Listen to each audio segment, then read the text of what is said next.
From a studio high above the clouds of the Okanagan Valley, this is the Cannabis Podcast. Exploring the world of Canadian cannabis culture, one toke at a time. Now, here's your host and bud tender, Gary Johnston. And let me welcome you back to the Cannabis Podcast. Thanks for coming back one more time. Maybe this is your very first time. Well, if it is, let me give you an especially warm welcome. Ahead, we've got 30 or 40 minutes of information about a plant I am absolutely passionate about, and that is cannabis. Before we get too much further, let me remind you this program is intended only for those 19 or older in your jurisdiction and is intended primarily for entertainment and educational purposes. You should always consume your cannabis responsibly. In episode 149, we have a couple of perspectives on the recent update on the Cannabis Act review publishing. Health Canada has completed their review of Edison Jolts, determining whether they are an extract or an edible. Which do you think they chose? The government received warnings about the state of the cannabis industry. A couple has learned a rather expensive lesson for being careless with their Halloween treats. And we're going to stop on Cultivar Corner for Saltspring Love Haze, grown on Saltspring by the Magi. All of that and more on episode 149 of the Cannabis Podcast. And I apologize that there's a bit of a sound of a cold in my voice today with this episode.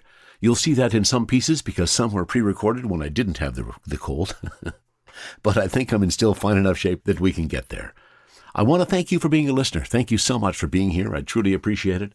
I also want to thank my subscribers at buymeacoffee.com/cannabispodcast. If you feel so inclined and you like what you hear, you can go there too and buy me a doobie or be a subscriber like Jordana, Kevin, and Jordan are. And I also want to thank my subscribers at Patreon. Roger, Tony, Gage, Rob, and Lloyd. Thanks so much. I truly appreciate your support. And as I often do in the Cannabis Podcast, when events occur in my real life outside of the actual podcast, I like to share them with you. And this is such an occurrence. Please help me welcome my newest grandson to the world. Flynn William was born on March 26th. Welcome to the world, Flynn. His parents, Rochelle and Sean, are doing excellent. His big sister, Fiona's doing really well, too. Welcome to the world, Flynn. We're so happy to have you in the family. The inspiration for today's episode is from J-Buds down in Summerland. Their Quantum Kiwi. Delightful little sativa. Gets me fired up to do the episode. And this story is coming to us from mjbizdaily.com, and it's one of a couple we have on the Cannabis Act review. This is written by Matt Lamers at MJ Biz Daily. A government-appointed panel of experts analyzing Canada's adult-use legalization law, the Cannabis Act, has recommended the country enable pharmacy access for medical marijuana and reconsider how excise tax is applied to recreational products. The proposals are part of a final report, 18 months in the making, that lays out 54 recommendations and a number of observations for the federal government to consider. Some of the recommendations align with industry expectations, such as allowing pharmacies to sell medical cannabis products, which the largest pharmacy chain in the country, Shoppers Drug Mart, had been calling for. Canada's cannabis industry expressed disappointment with some other recommendations and omissions. For instance, the panel called for the government to maintain the limit of 10 milligrams of THC per edibles package, which businesses have long derided as a gift to the illicit market. The report also acknowledged barriers and challenges facing First Nations, Inuit and Métis communities, and entrepreneurs, citing MJ Biz Daily research about their exclusion from the Cannabis Act. This has led to significant public health and public safety challenges in many communities and inequitable economic development opportunities, according to the report written by Chair Morris Rosenberg, a former deputy minister under two federal governments. There is an urgent need to re-engage on these issues, consistent with the Government of Canada's commitment to recognize the rights of Indigenous peoples and with a shared commitment by all parties to protecting public health and public safety. None of the panel's 54 recommendations are binding, and it's unclear to what extent the federal government is committed to implementing them. Moving forward, according to the report, it will be important for the Canadian government to allocate appropriate funding and resources to ensure the effective implementation of the cannabis framework. Canada's federal government alone employs hundreds of people to regulate cannabis, meaning it's an expensive system to maintain. In another potentially meaningful recommendation for the industry, the panel asked Health Canada to allow pharmacies to distribute cannabis products to patients with a medical authorization. Recommendation 42 asks provinces, territories, and the regulatory authorities for pharmacists to consider supporting the new access channel for patients once federal changes are made. Currently, medical cannabis patients in Canada receive the drug via courier directly from a supplier, grow it themselves, or designate someone to grow it for them. Pharmacy access is not allowed. Outside North America, medical cannabis is almost always distributed in pharmacies, not via physical dispensaries as in the United States. A controversial recommendation in the report calls on the government to maintain the current limit of 10 milligrams of THC per package, even though illicit cannabis edibles often contain THC with 100 to 200 times that amount. Ultimately, we feel that there are too many unknowns and too much uncertainty about the likely consequences of increasing the amount of THC in these products, according to the report. And therefore, we are of the view that prudence is warranted here, and accordingly we recommend that the current limit be maintained and that research be undertaken that will fill critical knowledge gaps related to this issue. Daniel Baer, director of Humber College's Centre for Social Innovation in Toronto and a drug policy researcher, suggests that maintaining the 10 milligram limit might not be prudent. And as a sidebar, if you'd like to hear a full conversation with Daniel Baer from Humber College talking about legalized cannabis and how education can be better put forth, listen to episode 147 of the Cannabis Podcast. And a sidebar. He said the low THC limit is driving medical cannabis patients to the illicit market. Maintaining such a low THC limit in the non-medical legal market unnecessarily inflates costs for those consumers and maintains one of the only remaining advantages of the illicit market holds over the legal market, he said. Medical consumers often need higher doses of THC or CBD than are commonly found in the retail market. By limiting the edible dose, the committee forces people to either shop illicit sources or try to navigate the unwieldy medical market. And I have to do a bit of a sidebar here. As I was watching some of the coverage of this story come out, and the members of the committee were making all these discussions about 10 milligrams of THC and feeling that it needed to stay the same, there was a huge misunderstanding of how edible cannabis works. And that it doesn't work for everyone in the same fashion, in the same manner, and for some it doesn't work at all. They keep making reference to they can control the amount of the THC by regulating against it and suggesting and taxing when there's more THC. You're not understanding how cannabis works. And I think that's a pretty key component. And we'll end the conversation there. So that's the report from mjbizdaily.com on the Cannabis Act review. And I think they missed the point in a couple of areas. From the cannabis-infused studio in the clouds, this is the Cannabis Podcast. And sometimes stories come across the desk that you just wonder, seriously? Like, what were they thinking? This story from Strachan.com, and this is a story written by staff. A woman who says she accidentally handed out illegal cannabis edibles on Halloween in 2022 has received a $5,000 fine from a provincial court. The ruling, handed down in March of 2024, came after charges against her husband were stayed in 2023. Sheldon Chochinoff and his wife, Tammy Sigurder, said they gave out THC candies to multiple people, including young people under the age of 18, on October 31, 2022. Sigurder previously pleaded guilty to charges of supplying cannabis to a young person and possessing cannabis that is not packed, labeled, or stamped. Sigurder told the court that she wasn't aware that she had packed up the illegal edibles because she wasn't wearing her glasses.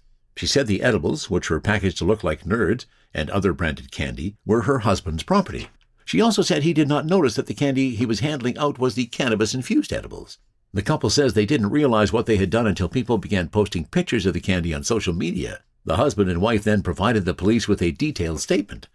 Similar infused Nerds knockoff candies made headlines recently, when several young people in Halifax were sent to hospital after consuming the illicit infused candies. And again, the absurdity. Like this, the couple says they didn't realize what they had done. They didn't notice the candy he was handing out was the cannabis-infused edibles. Well, okay, maybe they were really stoned and they just missed it. But seriously? How does that happen? We're heading back to theouts.ca for our next story, this written by David Wiley. The newly released final report from the Legislative Review of the Cannabis Act does a good job pointing out some of the flaws stemming from how Canada has rolled out legalization. Lack of research, little support for medical patients, a financially challenged cannabis industry that's becoming less diverse, and barriers for Indigenous communities are among the issues cited. The expert panel has made 54 recommendations and 11 observations to help rectify what they see as the key issues facing cannabis in Canada, particularly, and unsurprisingly, around health and safety. The good, the bad, and the ugly. The good. Window to the weed. Allow a little clear area in dried flower packaging so consumers can get a sneak peek at their pot. Also recommendations allowing for QR codes and recycling and organic logos. Greater diversity. Recognize the need for Indigenous government-to-government partnerships that create tailor-made legal frameworks for cannabis, as well as re-examining the approach to regulatory fees and grants for equity-deserving groups. Economic allowances. Look at amending federal regulations to allow for direct delivery, reviewing the excise tax model, and reviewing regulations around industrial hemp. Improving patient access. Permit pharmacies to distribute cannabis products to medical patients and rapid advancement of a pathway for cannabis health products containing CBD. Knowledge is power. More research on the therapeutic use of cannabis in Canada, and Health Canada should support a transparent process to identify the specific potential therapeutic applications of cannabis that would benefit most from additional study. The bad. Vanilla packaging. Advising Health Canada to maintain plain packaging and labeling requirements, including overly strict limits on colors and branding. Dr. Freeze. Risking a chilling effect on prescriptions by going after healthcare professionals authorizing high daily cannabis amounts. The ugly. Keeping low limits. Recommending keeping the current 10 mg THC limit on edibles, which is costly for consumers and being undermined by LPs exploiting loopholes anyway. Tax on tax on tax. Suggesting Health Canada charge more tax on high-potency cannabis products to disincentivize their consumption. And if that doesn't work, implement additional regulations. I have to throw a sidebar in on that. This whole idea of increasing the tax on the higher THC content, again, clearly means you don't understand cannabis and how it works. Yeah, sure, the health and safety aspects are there. I get it, and we want to keep the high doses away, but when the high doses are available in the non-legal markets more easily than they are in the legal market, that's a whole other issue. End of sidebar. Published in March, the report was authored by an expert panel appointed by the Minister of Health and the Minister of Mental Health and Addictions. It's dependent on the federal government. Their advice, which generally involves targeted changes to policies and regulations, as well as bolstering support for research, surveillance, and enforcement, aimed at the federal government.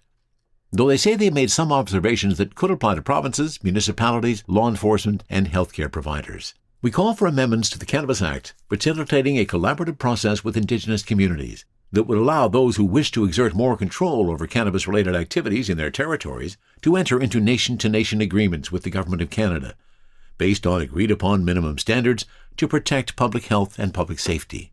We also recommend that Health Canada, as well as provinces and territories, take steps to improve their licensing processes to better support Indigenous applicants who wish to participate in the legal cannabis market. Industry representatives raised urgent concerns about their financial viability in the highly competitive market that exists today.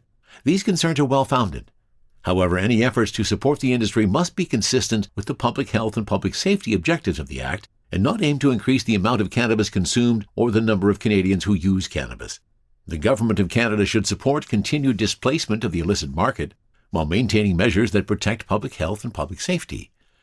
Continued monitoring of the legal share of the total market, relying on a combination of information sources that are sensitive to emerging trends, will be important to guide policymaking and priority setting across all levels of government. Health Canada should reduce the financial and administrative burden it places on participants in the legal industry. We recommend Health Canada accelerate its work to reduce unnecessary regulatory burden, informed by the experience gained over the last 5 years. At the outset of legalization, there was a missed opportunity to address the harms of prohibition. The Government of Canada has a role to play in encouraging the participation of marginalized and radicalized groups in the industry, and to support inclusivity and remove barriers to success. Health Canada and its partners should take a comprehensive approach that looks beyond the issuance of a license to include pre- and post-licensing supports, and take a broad view of diversity so that policies and programs consider how to support the inclusion of smaller-sized businesses across the country.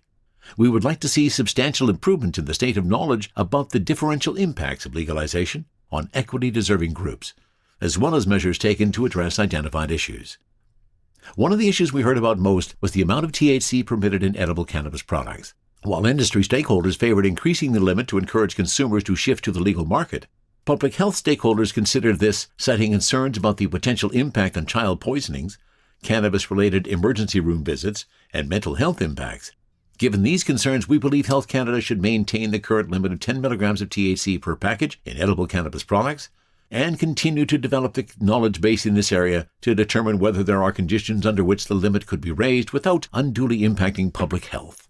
And I have to do another sidebar here because, as I pointed out in another article, the fact that they are keeping that at a 10 milligram limit is impacting public health, because that's going to keep people going to the illicit market to get their higher doses of edibles. Why don't they see that? End of sidebar. The legalization of cannabis has had a profound impact on how Canadians access cannabis. However, patients, healthcare professionals, and medical regulatory bodies, municipalities, and law enforcement have all voiced concerns about how the system of access to cannabis for medical purposes is working. Many patients are concerned that they do not have reasonable access to cannabis for medical purposes from licensed sellers, while healthcare professionals and medical regulatory bodies continue to have concerns about the lack of evidence to guide clinical decisions. We appreciate that there are still significant gaps in the evidence base and recognize that cannabis is not a suitable treatment for all individuals and all health conditions, nor is its use risk-free. At the same time, there is a need to continue to support patients to access cannabis for medical purposes. 5 years after the legalization of cannabis, many critical knowledge gaps remain. Priorities must be set to guide investments in research, helping to fill gaps in the evidence base and guide future policy decisions. We encourage this priority setting to be done quickly and for the necessary funding to be made available to support this research. In addition to research to fill knowledge gaps, there must be continued surveillance of cannabis-related behaviors and cannabis-related health effects. And as a final sidebar, there continues to be a need for continued research into cannabis and an understanding that we have to make these changes or we're just going to continue spinning our wheels here. I was hoping for more out of this review. I guess I was just a bit naive. THC, CBD, terpene profiles, what's in me? Oh, please explain to me. Cultivar Corner. Cultivar Corner, oh yeah, Cultivar Corner, please explain this stuff to me. On Cultivar Corner today, we're heading back to, well, I was going to say Vancouver Island, but that would be wrong. It would be Saltspring Island that we're heading to today, and we are having and sampling some Magi cannabis. Sounds good, doesn't it? Now, I will be totally transparent. Do have still a hint of a cold, so therefore my nose probably not as right on as it's supposed to be. But I think I'm in good enough shape that you can hear what I'm saying and you'll be able to understand, and I'll be able to perceive and conceive how, yes, I can still smell the dope. And that's the important part. So as I said, this is Magi Cannabis. What were we doing today? It is their Saltspring Love Haze. Oh, delicious. Now, let me give you the story on Saltspring by the Magi, first of all. Magi Cannabis is a small-scale, family-owned and operated farm located on Saltspring Island, BC.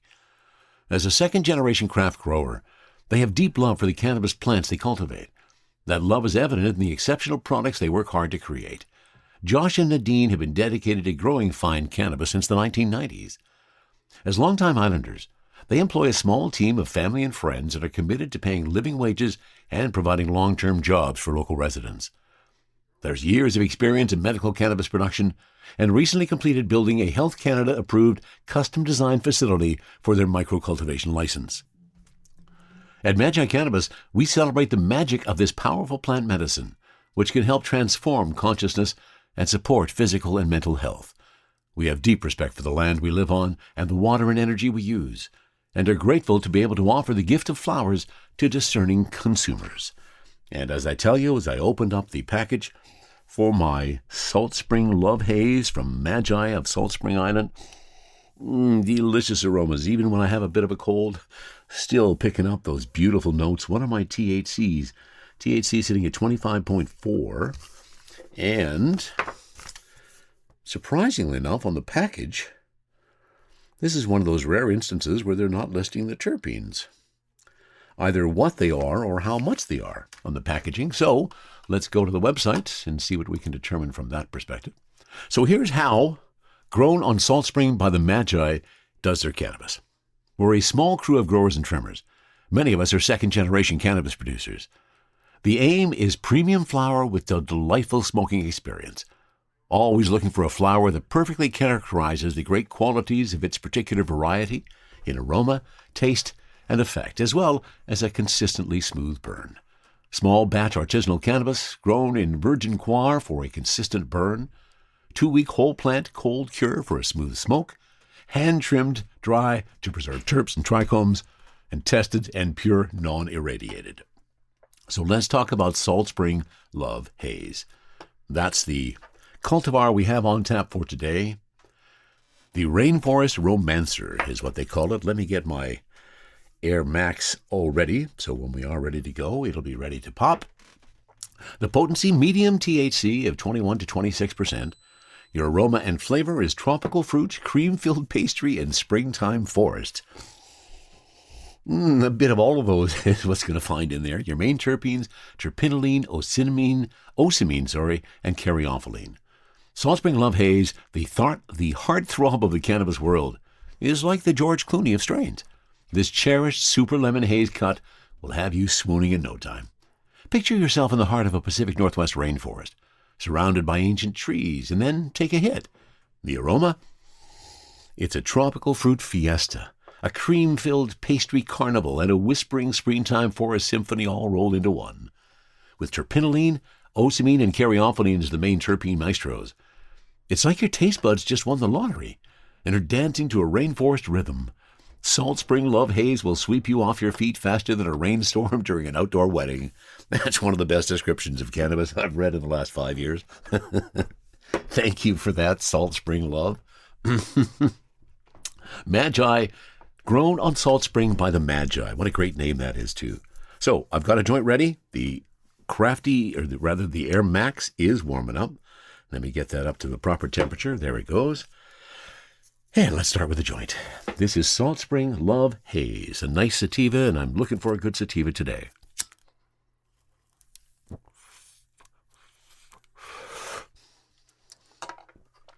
Oh, and as they promised, a nice smooth smoke. Really nice and easy going in. Picking up on some of those fruit and pastry notes on the inhale. On the exhale, maybe a bit of those springtime forests as they're propping up. Looking at my ash, nice and gray. I'm not seeing a lot of darkness there. It's really smooth. I'm not feeling any need to cough at this point, now that I've actually learned how to smoke cannabis. Don't hang on to it so long deep in your lungs. That's a bad thing to do. You might have heard that beep. That tells me that the Air Max is ready to roll, so let's have a taste of this through the vaporizer.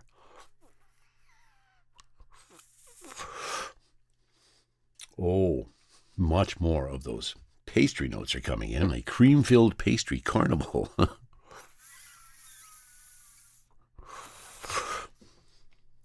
Oh, yeah. Oh, that is really delicious. And back to the joint. So as I say, my THC on this is sitting at 25.4% THC right now. I do not have an indication of what my terps are. And I can't find that anywhere on the website. I'm sure they'll get around to it at some point, but right now there's no terp information other than what the terps themselves are, which, as we've already indicated, are terpinolene, ocimene, and caryophyllene. Looking for a nice sativa high today. Want to get some stuff done, so looking for a really nice headstone. Give me that euphoria. Happy eyes can be there if they want to be, but are not a necessary requirement. And just give me some of that energy that I want to get some stuff done today. I am coming off a bit of a cold, so I'm not perhaps in the best shape, but nonetheless, we still smoke cannabis when we have a bit of a cold, don't we? And we have to get over that and figure out how it's going to work for us. And I can feel it's starting to work for me. Oh, there they are. Yep, there's the happy eyes. Come along, gangbusters now. Definitely a sativa from what I can feel so far. Saltspring Love Haze. I love the name of it. I love the taste of it. Love the smell of it. I'm pretty happy with this one. Saltspring Magi. I just love that line as well. Grown on Saltspring by the Magi. Never been to Saltspring Island. As a guy born in BC, I should get there sometime because I've heard it's just a beautiful place. We can certainly attest that they grow some pretty fine weed on Saltspring Island. Saltspring Love Haze. And here it comes on a bit stronger. There's the first hint of any kind of a cough that might have come out. But that was probably my fault more than anything else because I was trying to hold it in. And you're not supposed to do that. So there's a lot of areas in BC where they're growing some pretty fine weed. We've heard of stuff from Saltspring Island before. And here is another grower from Saltspring Island making their mark. Magi, Saltspring Island, BC. Their Saltspring Love Haze. Oh, I'm getting a really nice buzz off this now. This is moving heavy into a headstone. A lot of that euphoria, lots of that clear-headedness that I just want to get some stuff done. I'm not feeling muddy. I'm not feeling like I need to crawl into a couch and sleep for a couple of hours, although perhaps for my cold that might be a good idea. But generally speaking, getting a pretty uplifting buzz off of this. Glad we tried it. Grown on Saltspring by the Magi. Saltspring Love Haze. Very, very tasty. Delicious taste. Delicious aromas. They're really nice looking buds as well. I didn't talk about those. I pulled one of the buds out. I had one bud that was about 2 grams, and the rest of them were of substantive size. Take a look on my jeweler's loop. Oh, yeah, there's lots of nice trichome fields there. Oh, they apparently know what they're doing on Saltspring Island. This is just some delightful weed. Saltspring Love Haze. Giving me a real nice hazy Saturday morning. Actually, I guess it's a Friday, isn't it? That may also be a good indication of how high I have obtained. If you're looking for a really nice sativa and you want something from the island, why don't you try Saltspring Island? Grown on Saltspring by the Magi. Saltspring Love Haze. Oh, I am falling in love with this high. Sharing stories about good weed while trying good weed. This is the Cannabis Podcast. And as we often do, we are off to stratcan.com for our next story. This is written by David Brown. Organigram says it has received a final ruling for Health Canada, again concluding that its Edison Jolts lozenges are an edible and not an extract. The New Brunswick cannabis producer made the announcement near the end of the day on Friday, March 22nd. Organigram launched Edison Jolts in 2021 as the first of a wave of similar products to hit shelves in the following year. The products offered consumers more than the 10 milligram THC limit per package allowed under Health Canada's rules for edibles, arguing that they were classified as extracts and therefore not subject to the same THC limits. By early 2023, Health Canada began telling producers they could no longer sell these products. In March of that year, several other companies confirmed with StratCan that they would also pause production, with Health Canada giving them until May 31, 2023 to cease selling and distributing these products. Organigram filed for a judicial review of that decision in March of 2023, and in August, a judge approved Organigram's application. The review was related to the process Health Canada took to arrive at their decision. The case was then sent back to the regulator for their opportunity to respond. Organigram temporarily ceased selling Jolts for several months in 2023, but began selling them again in October following the approval of the application for review by a judge. Following that announcement from Organigram in November, Health Canada said it was in the redetermination process regarding its initial ruling on Edison Jolts. Health Canada has always maintained that it considers that any product intended to be consumed in the same manner as food is not an extract. The agency sent out a memo to license holders in December 2023, again reiterating this point, noting that the classification of a cannabis product does not mean that the product is compliant with all regulations pertaining to that class of cannabis. License holders are responsible for making sure their cannabis products meet all the applicable requirements of the Cannabis Act and cannabis regulations. This new announcement from Organigram is the most recent evolution of the ongoing issue. The company says it has stopped the production of Jolts in their current format and is currently working with Health Canada on timing to sell through the remaining inventory to provincial distributors. We're disappointed with the outcome of Health Canada's further review of our Jolts product, said Beena Goldenberg, CEO of Organigram.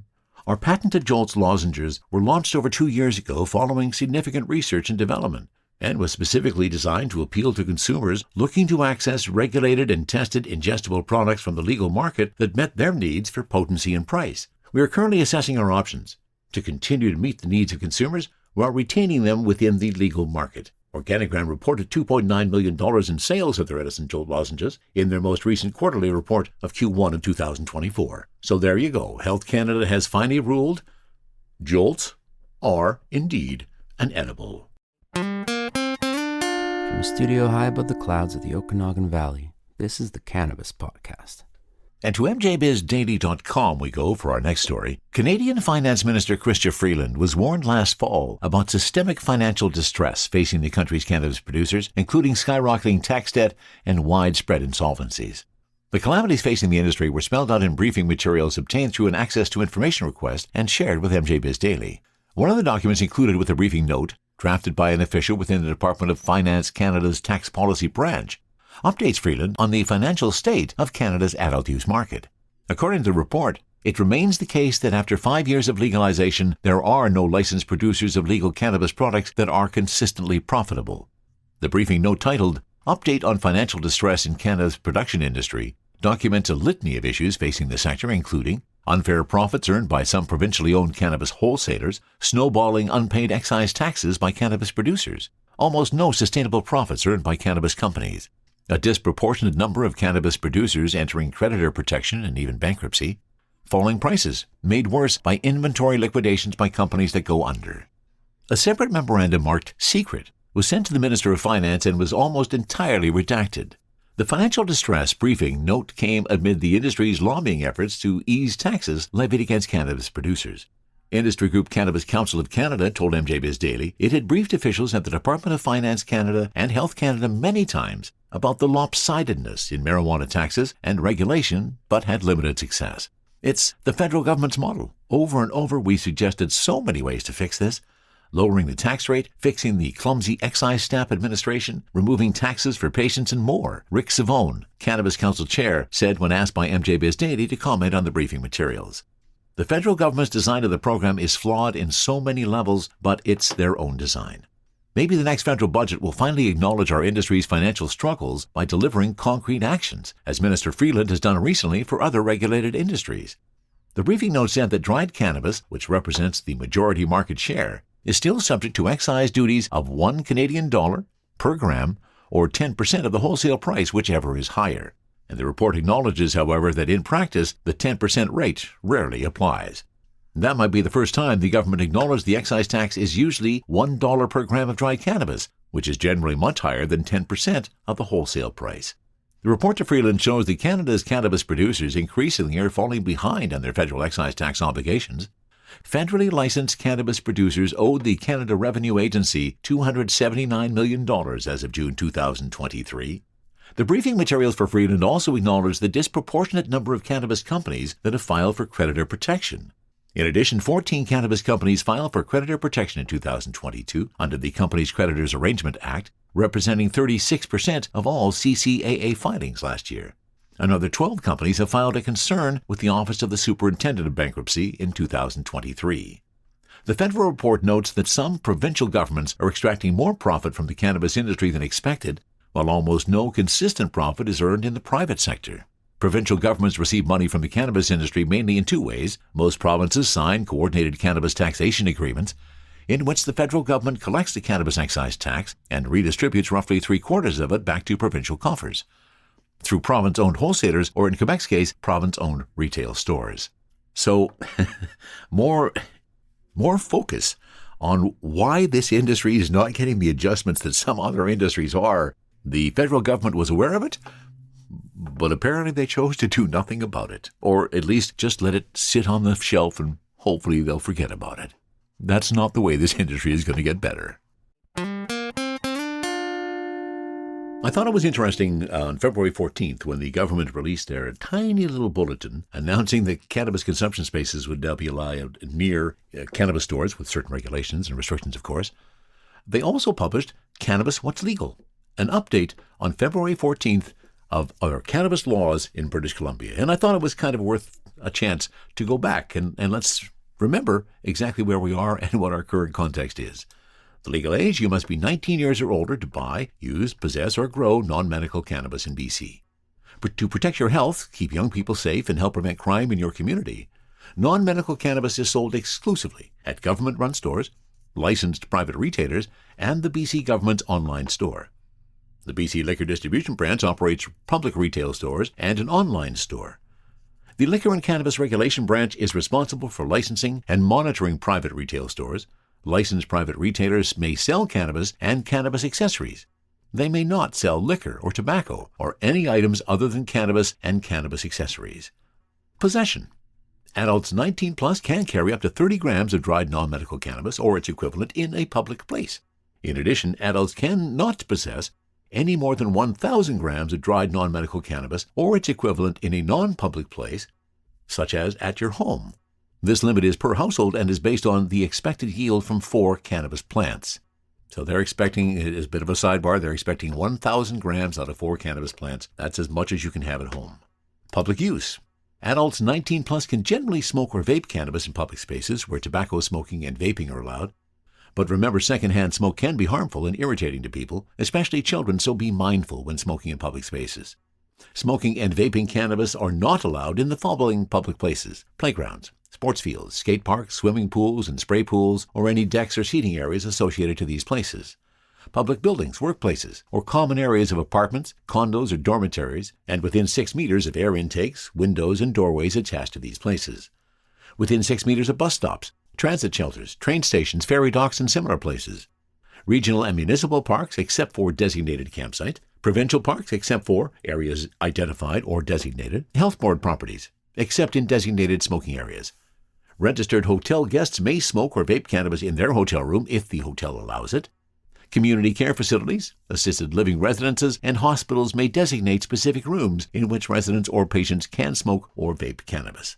And legislation. With public health and safety top of mind, the province has legislation to provide legal, controlled access to non-medical cannabis in British Columbia. And there are 3 separate acts. The Cannabis Control and Licensing Act aims to protect children and youth, promote health and safety, keep the criminal element out of cannabis, keep BC's roads safe, and support economic development. 2, the Cannabis Distribution Act establishes a public wholesale distribution monopoly and public government-run retail sales, both in stores and online. And 3, changes to the Motor Vehicle Act, gives police tools to remove drug-impaired drivers from the road and deter drug-affected driving. So there's a recap on the legality of cannabis in British Columbia in 2024. And you'll find links to all of that back at the Cannabis Podcast, and you can read them for yourself. And once again, thank you so much for being here. I truly appreciate the fact that you are a listener of the Cannabis Podcast. Let's finish up with a couple of jokes to give you a smile as you finish up. What do you call a stoner's autobiography? The highs and lows. Why did the cannabis plant get an award? It had excellent growth potential. What's a stoner's favorite outdoor activity? Weed whacking. What do you call a cannabis plant with an attitude? A grass hole. I'm sorry about these. I know they're painful, but I feel I have to do them anyways. And that wraps it up for episode 149 of the Cannabis Podcast. From the cannabis-infused studio, high above the Okanagan Valley, this was the Cannabis Podcast.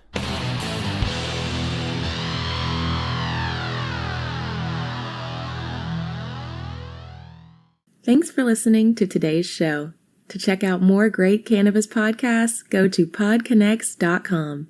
Here's a preview of one of our other shows. Hi, my name is Kira Reed, and I'd like to invite you to be inspired by the women who are leading in the cannabis industry.